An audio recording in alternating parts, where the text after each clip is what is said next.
মাৰ্জনা কৰে তাকে কামনা কৰি পৰৱৰ্তী মহাৰাসলীলাৰ যি মহাআখ্যান আৰম্ভ হৈছে আমি এই আখ্যানৰ আগ ধৰি আমি কিছু আলোচনা কৰিবলৈ প্ৰযত্ন কৰিম। এই আলোচনা কালত হয়তো আমাৰ অজানিত অনেক দুখ ত্ৰুটি হ'ব, সৰ্ব দুখ আপোনাসৱে যে মৰিখন কৰে তাৰে কাৰণে সবাৰ উচিত চৰণত আমি কৌটি কৌটি প্ৰণিপাত জ্ঞাপন কৰিছোঁ। সেইবোৰ সমস্ত ইতিমধ্যে বৃন্দাবনত শ্ৰীকৃষ্ণই গোপীসকলৰ লগত মহাৰাসলীলাৰ জৰিয়তে এক কামজয় কেৰি কৰিবৰ কাৰণে মনস্থ কৰিছে আৰু এই সূত্ৰে তেওঁ বৃন্দাবনৰ গোপীসকলৰ মনত ইতিমধ্যে যি প্ৰেমৰ জাগৰণ জগাই তুলিছিল। আজি এক বছৰ ধৰি তেওঁলোকে বস্ত্ৰ হৰণৰ যি মহালীলাৰ অন্তত এটা বছৰ পূৰ্ণ হোৱাৰ সময়ত প্ৰভু ভগৱন্তে তেওঁলোকৰ মনৰ বাঞ্ছা পূৰণ কৰিম বুলি বাক্য দিছিল। হয়তো গোপীসকলৰ মনত সেই ধাৰণাটো তেওঁলোকৰ হয়তো পাহৰি গৈছে, কিন্তু সৰ্বফলতে সেইজন কৃষ্ণকে তেওঁলোকে সদায় তপ কৰিছিল, জপ কৰিছিল, কিয়নো তেওঁলোকে আত্মজ্ঞানেৰে বুজিছিল যে নন্দৰ পুত্ৰ কৃষ্ণ আচলতে মানুহ নহয়। সেইজনৰ কাৰণে তেওঁলোকে আজন্ম চিন্তন কৰি আছিল। তেওঁক পাবৰ কাৰণে, তেওঁৰ দৰ্শনৰ কাৰণে, তেওঁৰ লগত লীলা কৰিবৰ কাৰণে তেওঁলোকৰ মনত যিমানবিলাক বাসনা আছিল, সেই বাসনাৰ পৰিপূৰ্ণতা যেতিয়া তেওঁলোকে পাবৰ কাৰণে বিচাৰিলে, তেতিয়াই দুৰ্গা দেৱীক অৰ্থাৎ কাত্যায়নী দেৱীক তেওঁলোকে মহাপূজা দিবলগীয়া আৰম্ভ কৰিছিল আৰু গোটেই কাতি মাহৰ গোটেই নিশাটো তেওঁলোকে মহাব্ৰত পালন কৰি কাত্যায়নী দেৱীৰ পূজা সমাপ্ত কৰিছিল আৰু সেই অনুসাৰে পূজাৰ সমাপ্তিৰ পিছত দেৱীৰ কৃপা তেওঁলোকে পাব লাগে।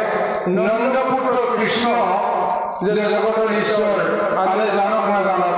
তেওঁলোকে কিন্তু ভালকৈ জানিছিল আৰু সেইজনক স্বামী হিচাপে পোৱা মানে সেই নিৰাকাৰ নিৰঞ্জনজনকে স্বামী হিচাপে পোৱা, এনেকুৱা এটা বাসনা তেওঁলোকৰ যেতিয়া সঠিক হৈছিল, তাৰ কাৰণে এই যিটো কাতি মাহৰ মহাব্ৰত, সেই ব্ৰত সমাপ্ত কৰিবৰ কাৰণে সেই যজ্ঞ সমাপ্তিৰ অন্তিম দিনা ৰাতিপুৱাই গৈ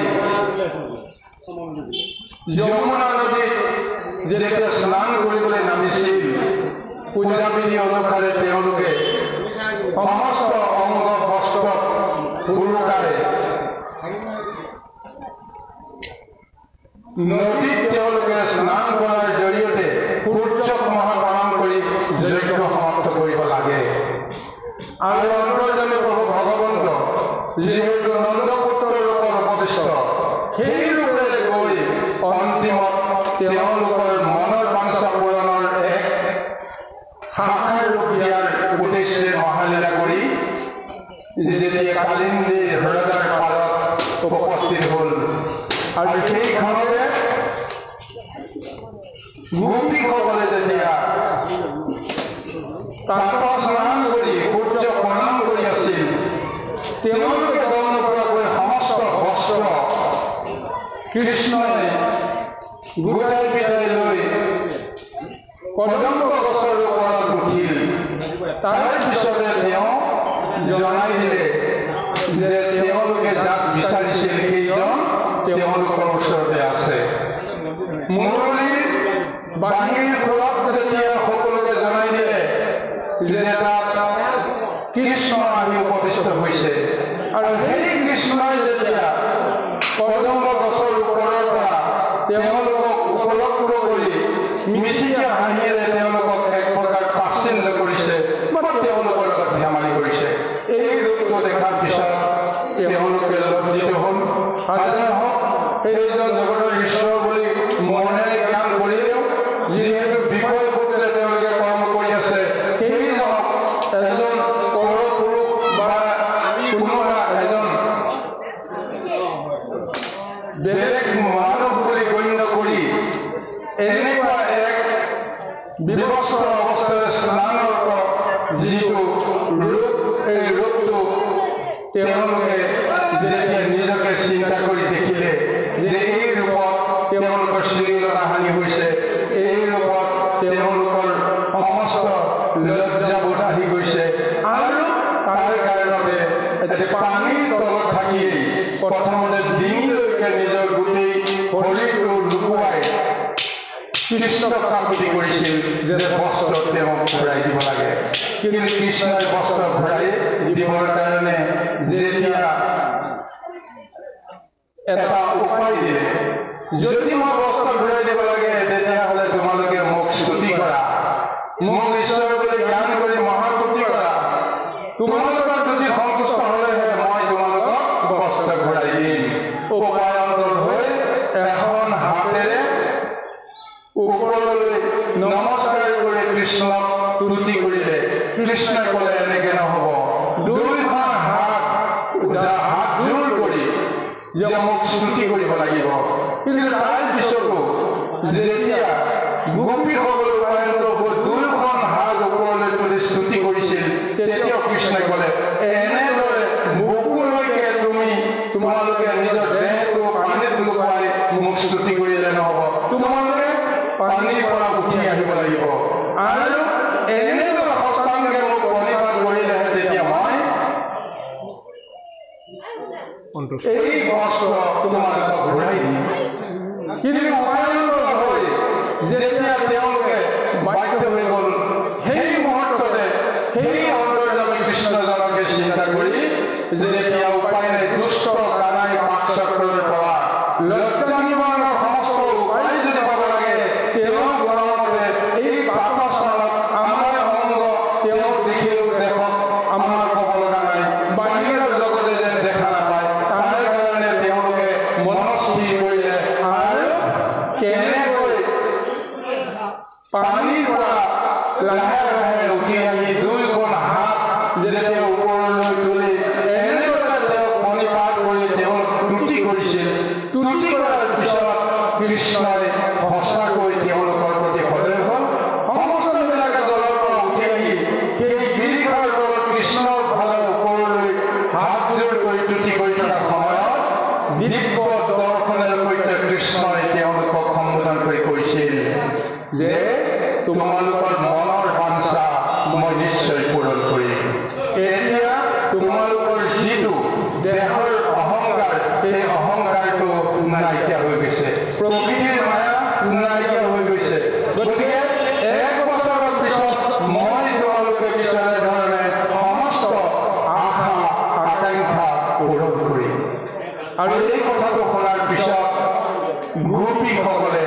অধীৰ আশাৰে বাট চাই আছিল, আৰু সেইজন কৃষ্ণকে সদায় তেওঁলোকে তপ কৰিছিল, জপ কৰিছিল।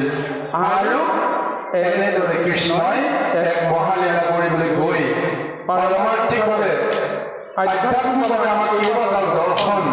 জগতৰ কাৰণে ইয়াত মহাজ্ঞান স্বৰূপত প্ৰদান কৰিছে। প্ৰথম জ্ঞানটো হৈছে যে ঈশ্বৰক যদি বুজিব লাগে, ঈশ্বৰক বুজিব লাগে, তেতিয়াহ'লে দেহৰ প্ৰতি থকা যিটো মায়া, সেই মায়াটো দূৰ কৰিব লাগিব।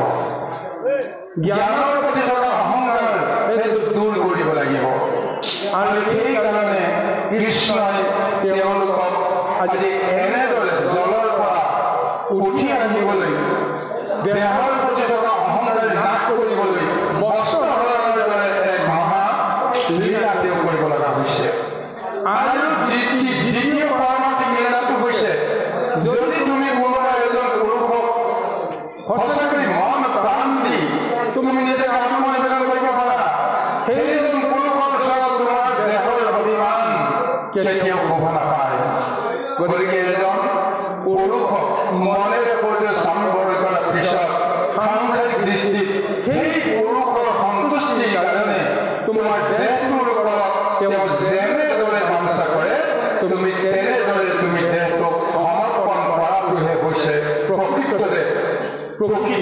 নিয়ম গতিকে এই ব্যৱস্থাটোত আমি মায়াময় সংসাৰৰ প্ৰকৃতিৰ কথা আৰু লগতে ভক্তি পন্থাৰে আমি মায়াত নিমজ্জিত থাকিও ভকত বৈষ্ণৱসকলে প্ৰকৃতি স্বৰূপত যি এটা নিজকে ধাৰণা কৰে সেই ধাৰণাৰেও ভগৱানৰ ওচৰত আত্মনিবেদনৰ বিষয়টো ঠিক একেদৰে হ'ব গতিকে এইকাৰণে আজি এটা বছৰৰ তেওঁলোকক সময় দিছে যে তোমালোকে জ্ঞান মাৰ্গেহে মোক পাইছা কিন্তু তোমালোকে মোক ভক্তি মাৰ্গেৰে এতিয়ালৈকে পোৱা নাই যদি ভক্তি মাৰ্গে যদি পাব লাগে তেতিয়াহ'লে তোমালোকে মোক তপ কৰিব লাগিব তোমালোকে মোক জপ কৰিব লাগিব বিনা তপ বিনা জপ বিনা ভক্তিত ভগৱন্ত কেতিয়াও সন্তুষ্ট নহয় সেইকাৰণে তেওঁলোকক এটা সময় দি এক বছৰৰ ভিতৰত তেওঁলোকৰ মন বুদ্ধিত যি এটা সাধাৰণ বিষয় জড়িত হৈ আছে বিষয়ৰ মল জড়িত সেইখিনিও যে নিৰ্মল হওক তাৰ কাৰণে তেওঁ এটা বছৰ সময় ল'লে আৰু এটা বছৰৰ পিছত আজি তেওঁ চিন্তা কৰিলে যে মোৰ বৃন্দাবন লীলা ইতিমধ্যে সমাপ্ত হ'বলৈ সময় শেষ হৈ গৈছে গতিকে বৃন্দাবনৰ লীলা সামৰি মই দ্বাৰকাত উপস্থিত হ'ব লাগিব দ্বাৰকা লীলা যেতিয়া মই কৰিবলৈ কাৰণে প্ৰযত্ন কৰিম গতিকে তাৰ আগমুহূৰ্তত গোপীসকলৰ মনৰ এই সমস্ত বাসনা মই পূৰণ কৰিব লাগিব যিহেতু গোপীসকলে তেওঁ কাম ভাৱনাৰে এতিয়ালৈকে বিচাৰি আছে সেইকাৰণে এই গোপীসকলৰ সন্তুষ্টিৰ কাৰণে তেওঁ নিজকে এনেদৰে মহালীলালৈ আমন্ত্ৰণ কৰিছে সেই গোপীসকলক বৃন্দাবনৰ মাজত তেওঁ মধ্যৰাতি প্ৰৱেশ কৰি শৰৎকালৰ এই পূৰ্ণিমাৰ নিশাত মুৰুলীৰ বাঁহীৰ সুৰেৰে যেতিয়া ধুৱাই তুলিলে সেই বাঁহীৰ সুৰত গোপীসকলৰ অন্তৰত যেতিয়া তেওঁ আহ্বানটো শুনিলে সেইসকলে কোনো কাৰণতে ৰৈ থাকিব নোৱাৰিলে আৰু সেই সূত্ৰে তেওঁলোক আহিল তেওঁলোক অহাৰ পিছত এতিয়া কৃষ্ণই আৰু এটা মহালীলা কৰি তেওঁলোকৰ মনৰ ভাৱনাৰ এটা পৰীক্ষা ল'বৰ কাৰণে বিচাৰিলে সেইকাৰণে তেওঁ একো নজনাৰ ভাও জৰি তেওঁলোকক সুধিছে যে ইমান মধ্যৰাতি তোমালোকে গৃহৰ মায়া এৰি থৈ কিয় গুচি আহিব লগা হ'লা কি বিপদ হৈছে তোমালোকৰ এই বিপদত মই কেনেকৈ সহায় কৰিব লাগে ইত্যাদি ইত্যাদি নানান ধৰণৰ প্ৰশ্ন তেওঁলোকক কৰি বৃত্তিবস্ত কৰিছে আনহাতে গোপীসকলে যিটো কথা ভাবিব পৰা নাছিল সেই অনুসাৰে আজি কৃষ্ণই তেওঁলোকক এনেদৰে ব্যতিব্যস্ত কৰাত তেওঁলোক শংকিত হৈছে আৰু ইয়াৰ পিছতে পদৰ মাজত বাকী বৰ্ণনা আহিব আমি এই বৰ্ণনাৰ মাজলৈকে আগবাঢ়িম কি হ'ল আই ৰামা কানন্দই কি গো গণতা কো পিয়াই কষ্ট বেবাই বদুচ কৰা গয়া ধনু কদুহ স্বামী আছে গৃহতে কৃষক ভৈলা ভ্ৰন্তি কৰিও শুশ্ৰূষা তাক তুমি শান্তি ৰামা শুনি খবে গোপী কোবে যাদৈল মান চকু বগাই চাৱে মাত্ৰ অন্যদেশ মিধান ৰামা মনে বোলে নুবুজি কৃষ্ণ নৰইটো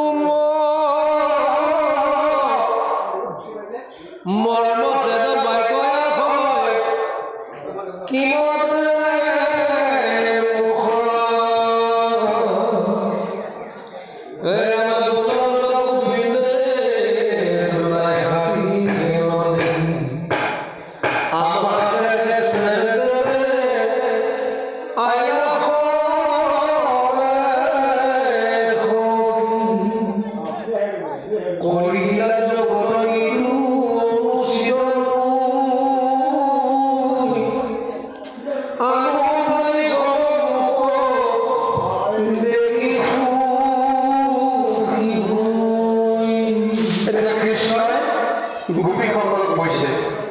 গৃহস্থ ধৰ্মৰ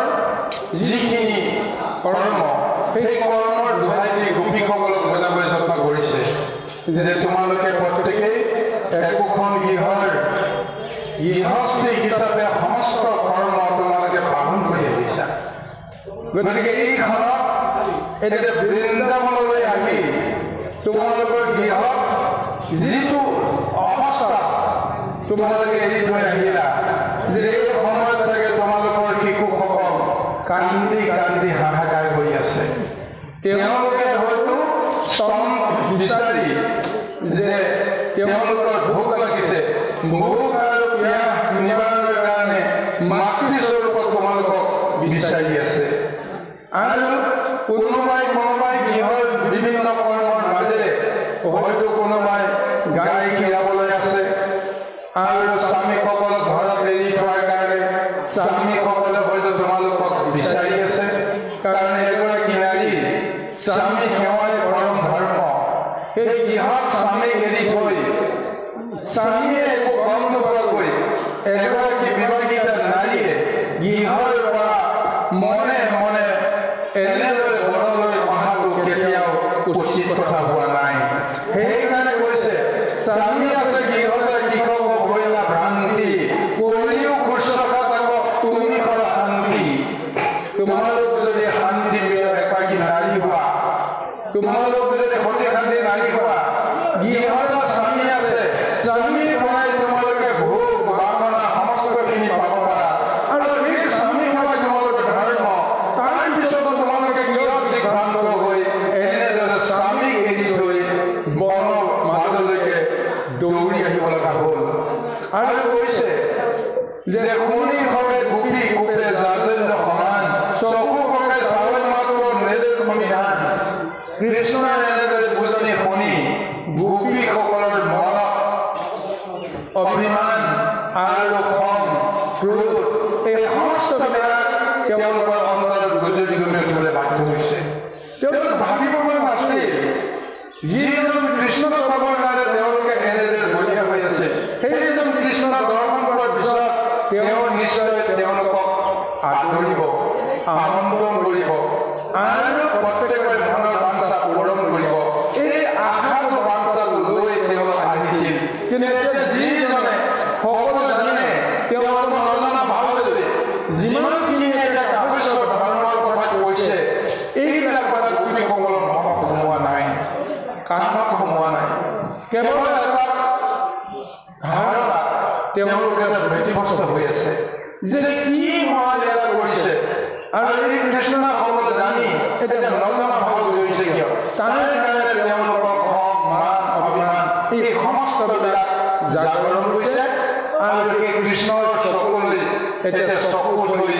দৃষ্টি প্ৰদান কৰিবৰ কাৰণে, উত্তৰ দিবৰ কাৰণে তেওঁলোক যেন হতবুদ্ধি হৈ আছে। কেৱল চকু পকাই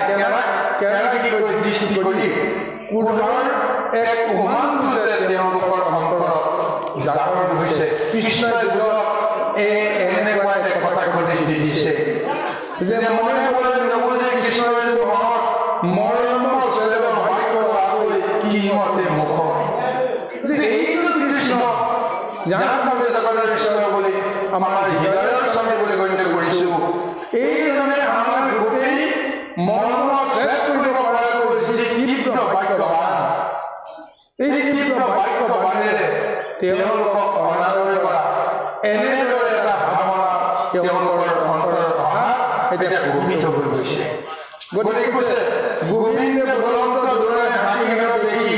আমাক একে স্নেহে যেনে আনি হবে সুখী, কৰিলা দুৰ্গত যিটো অনুচিত নৈ, আন কাৰণে হ'ব দেখি সুখী হ'ল। এতিয়া গোপীসকলৰ মনত খঙৰ ধমকটো যেতিয়া অনুভৱ কৰিলে কৃষ্ণই মনে মনে বৰ তৃপ্তি পালে। আৰু এইখন অনুভূতিৰ কাৰণে তেওঁ যেন অপেক্ষা কৰি আছিল। তাৰপিছত তেওঁলোকে যদি সঁচাকৈ কৃষ্ণই বিচৰাৰ ধৰণে তোমালোকে ঘৰৰ মানুহ ঘৰলৈকে গুচি যোৱা, এই বুলি কোৱাৰ লগে লগে যদি তেওঁলোকে খঙৰ ধমকত যদি কৃষ্ণৰ ওচৰৰ পৰা গুচি আহে, তেতিয়াহ'লে কৃষ্ণৰ মনৰ অভিলাষ পূৰণ হ'ব। সেইকাৰণে তেওঁলোকৰ মনত অকণমান আনন্দ দিবৰ কাৰণে, তেওঁলোকৰ ভাৱটো বুজি পোৱাৰ এটা ইংগিত প্ৰদান কৰিবৰ কাৰণে এতিয়া কৃষ্ণই তেওঁলোকক কৈছে যে তোমালোকে হয়তো মনতে মোক ঈশ্বৰ বুলি জ্ঞান কৰিছা বা চিনিব পাৰিছা আৰু মোক দৰ্শন কৰাৰ অভিলাষ সমস্ত জগতৰে হয় সেই অভিলাষ এতিয়া তোমালোকেও যিহেতু কৰিছা গতিকে ইয়াক কেতিয়াও সমলক বুলি মই নকওঁ কিন্তু যি নহওক এতিয়া তোমালোকৰ অভিলাষটো পূৰ্ণ মই বাণীৰ সোঁত তুলি দিয়াৰ লগে লগে তোমালোকে মই পাবা বুলি জানি মোক দৰ্শন কৰাৰ অভিলাষৰ ঘৰৰ পৰা গুচি আহিলা আৰু এতিয়া যিহেতু তোমালোকে মোক দেখাই পালা গতিকে তোমালোকৰ মনৰ আশা পূৰণ হ'ল এতিয়া ঘৰৰ মানুহ ঘৰলৈকে কোনেও গম নোপোৱাকৈ গুচি যোৱা এনেদৰে কথাবোৰ কোৱাৰ পিছত গোপীসকলৰ মনত এটা সাহ লাগিল যে আমি তেওঁক যি বুলি জ্ঞান কৰি আমি ইয়ালৈ আহিছোঁ অন্ততঃ কৃষ্ণই কিন্তু বুজিছে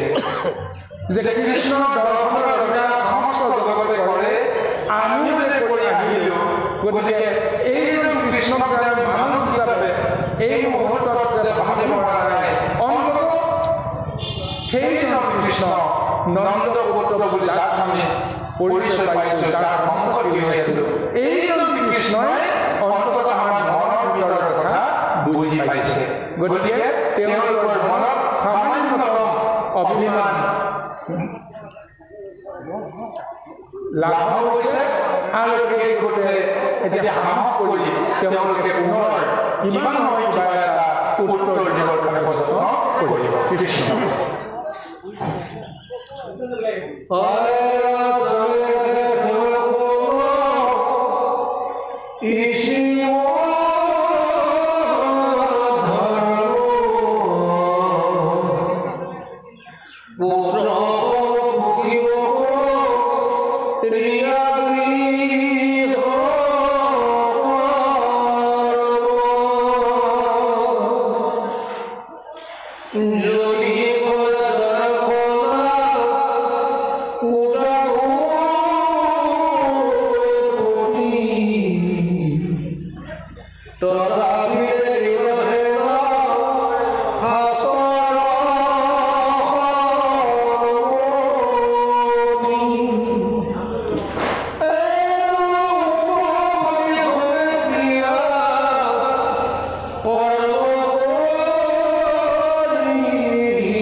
এই সমস্ত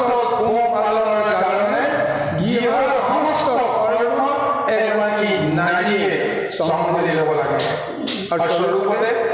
আমি আত্মবিশ্লেষণ কৰিলে সেইটোৱে হয় এগৰাকী নাৰীক আমি গৃহৰ সমস্ত দায়িত্ব অৰ্পণ কৰি পুৰুষসকল এক প্ৰকাৰে গৃহৰ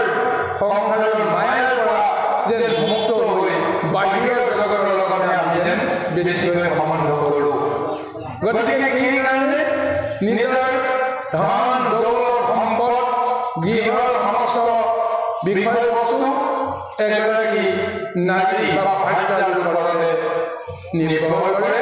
তেওঁ নুশুনাকৈ গৃহৰ কৰ্মপূৰ্ণ এটা কৰিবৰ কাৰণে পুৰুষে অন্ততঃ ভাবিব নোৱাৰে গতিকে এই পুৰুষৰ ধৰ্ম আজি নাৰীৰ ৰূপত এই গোপীসকলক বুজাবৰ কাৰণে যত্ন কৰিছে আৰু এটা কৈছে যদি কলা জৰা কণা বুজা কৰিব প্ৰতি তথাপি নেৰিবা একেটা শাস্ত্ৰৰ সন্মতি ইমান সুন্দৰকৈ কৈছে তোমাৰ স্বামীগৰাকী যদি কলা হয় বোবা হয় কণা হয় পূজা হয় তথাপিও তেওঁক তুমি নিন্দা কৰিব নোৱাৰিবা তেওঁক তুমি ঈশ্বৰৰ জ্ঞান কৰি তেওঁক তুমি সেৱা পূজা কৰাৰ বিষয়ে এগৰাকী নাৰীৰ ধৰ্ম চিন্তা কৰি চাওকচোন গুৰুসকল এই মুহূৰ্তত পিতামহ ভীষ্মই ধৃতৰাষ্ট্ৰৰ কাৰণে উপযুক্ত এগৰাকী কন্যা বিচাৰি বিচাৰি গৈ গান্ধাৰ দেশত উপস্থিত হ'ল গান্ধাৰ দেশত উপস্থিত হৈ গান্ধাৰ ৰাজত যেতিয়া ধৃতৰাষ্ট্ৰৰ কাৰণে কন্যা মাগিলে আৰু এই সময়ত ভীষ্মৰ কোনো কথা অস্বীকাৰ কৰিব নোৱাৰে জগতৰ কোনো এজন ৰজাই গতিকে তেওঁ মনত দ্বিধাগ্ৰস্ত হ'লেও তেওঁ সন্মতি দিয়াৰ ইচ্ছা নাথাকিলেও তেওঁ নিজকে সুৰক্ষিত কৰিবৰ কাৰণে তেওঁ এটা উত্তৰ দিয়ে যে আপোনাৰ বংশত মই মোৰ কন্যাক বিবাহ দিব পৰাটো মোৰ সৌভাগ্যৰ কথা কিন্তু বিবাহৰ কথা মই ক'লেও নহ'ব কন্যাগৰাকীৰ অন্তৰেনো কি কয় গতিকে তেওঁক বুজিব লাগিব তাৰ মানে ককালতে তেওঁক ক'বলৈ কৈছে যে এজন অন্ধক নিশ্চয় এগৰাকী কন্যাই জানি বুজি স্বামী পালন কৰাটো সহজ নহ'ব গতিকে তাৰ কাৰণে গান্ধাৰীৰ ওপৰতে দি তেওঁ নিজকে অকণমান হ'লেও ভীষ্মৰ দুখৰ পৰা তেওঁ মানে সাৰিবৰ কাৰণে যত্ন কৰিছে কিন্তু যেতিয়া গান্ধাৰী কাণত পৰি পিতামহ ভীষ্মই বিবাহৰ প্ৰস্তাৱ লৈ আজি তেওঁৰ সন্মুখত উপস্থিত হৈছে তেতিয়া গান্ধাৰীয়ে চিন্তা কৰিলে যদি মই ধৃতৰাষ্ট্ৰক স্বামী পালন নকৰোঁ তেতিয়াহ'লে মোৰ পিতৃ ভীষ্মৰ ৰূপত পৰিব গতিকে ভীষ্মৰ ৰূপত পৰাৰ লগে লগে ৰাজ্যত নানা ধৰণৰ দুৰ্যোগ হৈ যাব পাৰে আপদ বিপদ হ'ব পাৰে গতিকে এই কৰ্মটো কেতিয়াও এগৰাকী নাৰীয়ে কৰিব নোৱাৰে নিজৰ কৰ্মৰ কাৰণে কিয় কৰ্মৰ কাৰণে পিতৃ বংশত পিতৃ কুলত কিবা এটা বিপদ হওক কোনো কাৰণতে এগৰাকী বিদুষী নাৰীয়ে বা যুৱতী কন্যাই কেতিয়াও ভাবিব নোৱাৰে তেওঁ পিতৃ সুখৰ কাৰণে চিন্তা কৰি মোৰে যি হওক মোৰ কপালত যি আছে অতীতত যিটো আছে সেইটোহে হ'ব এনেকৈ এটা মনত স্থিৰ ভাৱনা লৈ তেওঁ ভীষ্মক বাক্য দিয়ে যে যদি মই সঁচাকৈ মই এই বিবাহত সন্মতি দিব লাগে তেতিয়াহ'লে ভীষ্মক তেওঁ এই বুলিও এটা বাক্য ক'ব লগা হ'ল মোৰো এটা অনুৰোধ আছে আপুনি এই মোৰ অনুৰোধটো কেতিয়াও অস্বীকাৰ কৰিব নোৱাৰে বোলে কি অনুৰোধ যদি মোৰ স্বামীজন যদি অন্য হয় চকুৰে যদি দেখা নাপায় তেতিয়াহ'লে মই যদি তেওঁৰ পত্নী হৈ মই যদি বাহিৰৰ জগতখন চাব পাৰোঁ তেতিয়াহ'লেতো কোনো কাৰণতে স্বামীৰ প্ৰতি মোৰ প্ৰকৃত যিটো সেৱা এইটো সেৱা মই কেতিয়াও কৰিব নোৱাৰিম গতিকে এইকাৰণে মই আজি সিদ্ধান্ত লৈছোঁ আপুনি যদি সন্মতি দিয়ে তেতিয়াহ'লে এখন বিবাহ হ'ব তেতিয়া কৈছে কি কি তোমাৰ বাঞ্ছা কিন্তু ভীষ্মই ভাবিব পৰা নাছিল জগতে ভাবিব পৰা নাছিল যে কি সিদ্ধান্ত গান্ধাৰীয়ে ল'বলৈ আহিছে যে তোমাৰ মনৰ সমস্ত বাঞ্ছা পূৰণ কৰিম কেৱল তুমি বিবাহত সন্মতি দিয়া তেতিয়া গান্ধাৰী কৈছিল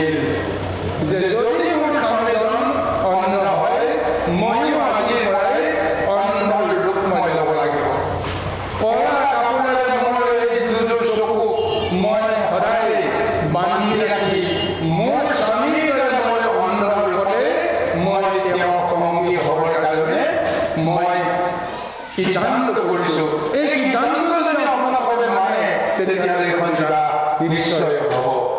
চাওকচোন গুৰুসকল এগৰাকী নাৰী প্ৰতিগৰাকী নাৰীৰ স্বামী সেৱাৰ প্ৰতি থকা যি ধৰ্ম স্বামীয়ে অংগ সহাব পাৰে কিন্তু সেইজন স্বামীয়ে অংগ সহাবৰ কাৰণে তেওঁৰতো কোনো দুখ নাই অদৃষ্ট তেওঁলোকৰ কিবা এটা সংস্কাৰ আছিল কাৰণে আজি সেই সূত্ৰে আজি আমি এইখন সংসাৰলৈ আহিবলৈ কামছোঁ কোনোবাই দুখ ভুগিছে কোনোবাই সুখ ভুগিছে তাক লৈ আমি কেতিয়াও আত্মসমালোচনা কৰিব নোৱাৰোঁ আত্মনিন্দা কৰিব নোৱাৰোঁ পৰ নিন্দা কৰিব নোৱাৰোঁ এনেদৰে ভাৱনা এগৰাকী নাৰীয়ে ল'ব পাৰিব লাগিব আৰু সেই সূত্ৰে কৃষ্ণই মনত বুজাইছে গোপীসকলক যে তোমালোকে নিজৰ কুলৰ ধৰ্ম ৰক্ষা কৰিবৰ কাৰণে স্বামী সেৱা কোনো কাৰণতে অৱহেলা কৰিব নোৱাৰিবা গতিকে সেইকাৰণে আইলা ভক্তিসকলে যে লোকৰাজিত শুনাকাৰৰ কথা শাস্ত্ৰৰ লিখিত তোমালোকে মোক আৰাধনা কৰিবৰ কাৰণে যদি চিন্তা কৰিছা তাৰো এটা শাস্ত্ৰসন্মত বিধি আছে কুলৰ ধৰ্ম পৰম্পৰা নষ্ট নোহোৱাকৈ ঈশ্বৰক কেনেকৈ ভজিব পাৰে ঈশ্বৰক কেনেকৈ পুজিব পাৰে আৰু এটা বিধিসন্মত ধাৰণা আছে গতিকে এই ধাৰণাটোৰ কথা মই তোমালোকক ক'বলৈ যত্ন কৰিছোঁ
কৃষ্ণই গোপীসকলক প্ৰদান কৰিছে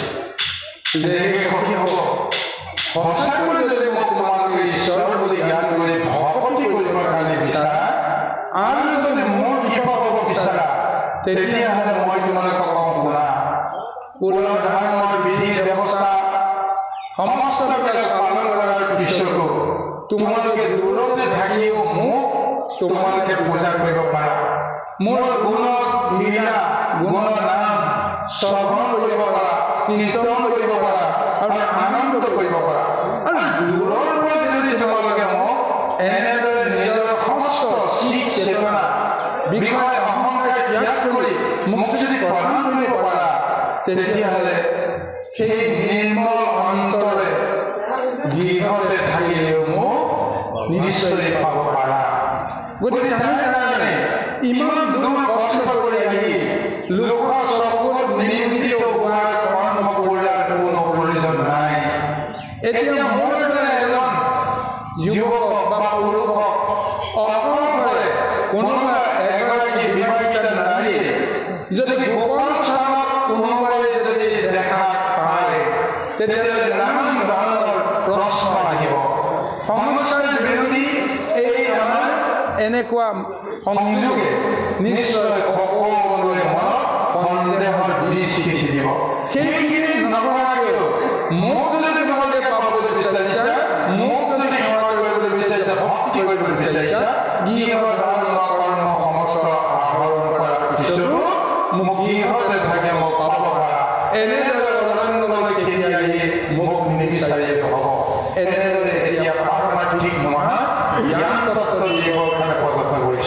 ইয়াৰ আগতে পদত উল্লেখ কৰি গৈছে যে গৃহৰ পৰা এই গোপীসকল যেতিয়া ওলাই আহিছিল পুত্ৰ বা স্বামী পিতৃ মাতৃ বিষয় সম্বন্ধীয় ভাই ককাই দেউৰ সমস্ত ভাৱনা বুদ্ধি নেওচি এইসকল দৌৰি গুচি আহিল কিন্তু তাৰ মাজতে কিছুমানে আহিব নোৱাৰিলে কিছুমানে জোৰ জবৰদস্তি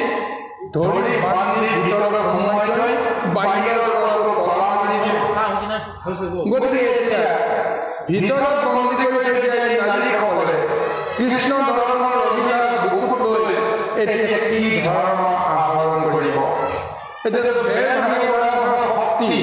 তেওঁলোকৰ নাই গতিকে সেই শক্তিসকলে কি কৰিলে মনত এটা ফল কৰিলে যিজন কৃষ্ণক আমি স্বৰূপে দেখিব নোৱাৰিলো এই জন্মত তেওঁ স্বৰূপে দেখা সৌভাগ্য নহ'ল গতিকে সেই জন্মত আমি নিশ্চয় মনৰ দৃষ্টিৰে চাব পাৰিম এনেদৰে মনত চিন্তা কৰি এই কৃষ্ণৰ ৰূপটো যেতিয়া মনত কল্পনা কৰিলে দৃঢ়ভাৱে কল্পনা কৰাৰ ফলত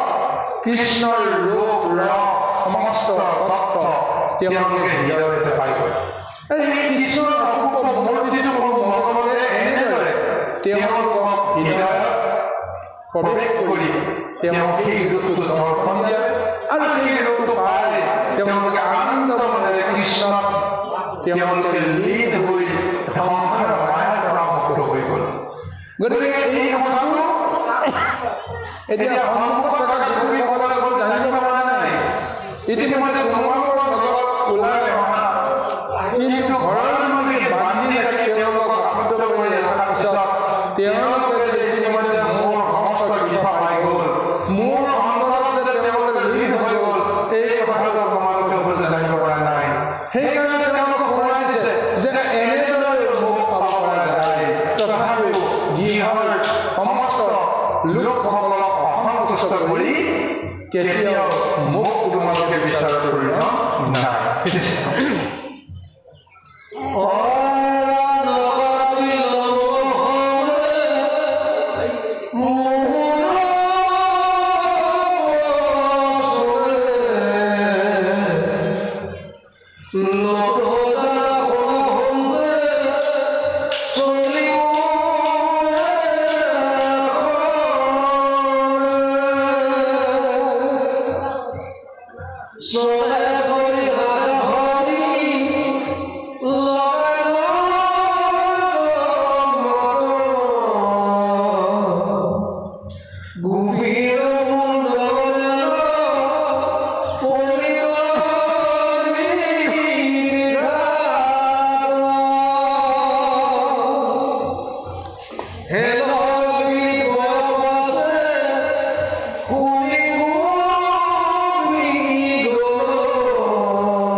অতি নম্ৰভাৱে অতি বিনয়ভাৱে ইমান শান্ত মধুৰ বাণীৰে তেওঁলোকক বুজাব যত্ন কৰিছে যি হ'ল হ'ল এই অন্ধকাৰে ৰাতি তোমালোকে মোৰ ওচৰলৈ অহাৰ কথাটো বাহিৰৰ জগতে এতিয়াও গম পোৱা নাই গতিকে ৰাতি নোহোৱাতে আন্ধাৰে আন্ধাৰে তোমালোকে গৃহত গৈ প্ৰৱেশ কৰা ঘৰৰ মানুহে জানিছে কিন্তু যেতিয়া গৃহত গৈ পুনৰ উপস্থিত হ'ব তেতিয়াহ'লে গৃহৰ মানুহেও ৰাতিপুৱা হোৱাৰ পিছত বেলেগৰ আগত কেতিয়াও তোমালোকে যে ৰাতি কিছু সময়ৰ কাৰণে নাছিলা এই কথাটো যেন আনৰ আগত ক'ব লগা নহয় আৰু যদি ৰাতিপুৱাৰ পিছত গৃহত যদি নাপায় তেতিয়াহ'লে বিচাৰ কৰিবই লাগিব তেতিয়াহ'লে জানিব গতিকে তেতিয়া গৃহত মহাকণ্ড হ'ব গতিকে তেওঁ অতি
কৃষ্ণৰ ওচৰলৈ আহোঁতে যেনেদৰে সাজি কাচি তেওঁলোকে নিজকে সুন্দৰী কৰিবৰ কাৰণে প্ৰযত্ন কৰিছিল, খোপাত মালতী ফুল পিন্ধিছিল, ঠিক তেনেদৰে বস্ত্ৰ অলংকাৰ পিন্ধি এগৰাকী নাৰীয়ে নিজকে যেনেকৈ সজাই পৰাই সুন্দৰী কৰিবৰ কাৰণে প্ৰযত্ন কৰিছিল, ঠিক তেনেদৰে সেই ভাৱনাৰে অহাৰ পিছত এতিয়া কৃষ্ণ যেতিয়া তেওঁলোকক নিৰাশ কৰিলে, এই নিৰাশ কৰাৰ পিছত তেওঁলোকৰ দেহত যিবিলাক বস্ত্ৰ আছিল, অলংকাৰ আছিল, খোপাত যি মালতী ফুল আছিল, এই সমস্তবিলাক বিবৰ্ণ প্ৰায় হৈ গ'ল। আৰু এটা চকুৰ পানীৰে যেন তেওঁলোকৰ ভাৱ নেদেখা হৈছে। এতিয়া তেওঁলোকৰ মনৰ অনুভৱৰ কথাটো কোনো কাৰণতে এতিয়া ব্যক্তও কৰিব নোৱাৰে। এতিয়া কৃষ্ণৰ কথাত ভুলো বুলি ক'ব নোৱাৰে। কেৱল মনৰ তীব্ৰ ক্ষোভটো অহাৰ পিছত এতিয়া তেওঁলোকে মনে মনে চিন্তা কৰিছে, ভগৱন্তকটো কোনো কাৰণতে ক্ৰোধেৰে অভিমানেৰে কেতিয়াও জয় কৰিব নোৱাৰে। এতিয়া কি কৰা যাব? অৰ্থাৎ এই ইন্দ্ৰিয়সকলৰ, এই গোপীসকলৰ মনৰ ভিতৰত থকা ইন্দ্ৰিয় আসক্তি যেতিয়া তেওঁলোকে জৰ্জৰিত হৈ আছে, এতিয়া মনে মনে চিন্তা কৰিছে যে আমি নিজকে ধৈৰ্য ধৰিব লাগিব। কিবা নহয় কিবা প্ৰকাৰে আমি কৃষ্ণক বুজাবৰ কাৰণে কিবা এটা ব্যৱস্থা কৰিব লাগিব। এনেদৰে মনতে কিছু কথা হয়তো চিন্তা কৰি উপায়ন্তৰ হৈ তেওঁলোকে ভূমিৰ ফালে লক্ষ্য কৰি ভৰিৰ পৰা আঙুলিৰে ভূমিত কিছু আগবাগ কৰি কৰি এক চিন্তাত তেওঁলোকে বিভোৰ হৈ আছে। আৰু তাৰ পিছতে কি মহাশক্তি তেওঁলোকে পালে, যেতিয়াই আমাৰ মনৰ ভিতৰত ৰিপুবিলাকে এটা সাংঘাতিক ক্ৰিয়া কৰি থাকে। আত্মজ্ঞানেৰে যদি আমি নিজকে চম্ভালিবৰ কাৰণে প্ৰযত্ন কৰোঁ, সেই ৰিপুৰ গ্ৰাহৰ পৰা আমি মুক্ত হ'বৰ কাৰণে যদি আমি কিবা নহয় কিবা প্ৰকাৰে ধৈৰ্য ধৰি কিবা এটা উপায় বিচাৰোঁ, তেতিয়াহ'লে ভাগৱতৰ এই পদৰ বৰ্ণনাৰ জৰিয়তে গোপীসকলে যিটো আচৰণ কৰিছে তাৰ পৰা এটা মহাশিক্ষা ল'বৰ কাৰণে আমাক প্ৰযত্ন কৰিছে, জ্ঞান দিছে। সেই জ্ঞানটো হৈছে কি? যেতিয়া আমি নিজকে নিয়ন্ত্ৰণ কৰিব নোৱাৰোঁ, তেতিয়া নিজৰ সমস্ত সত্তা আমি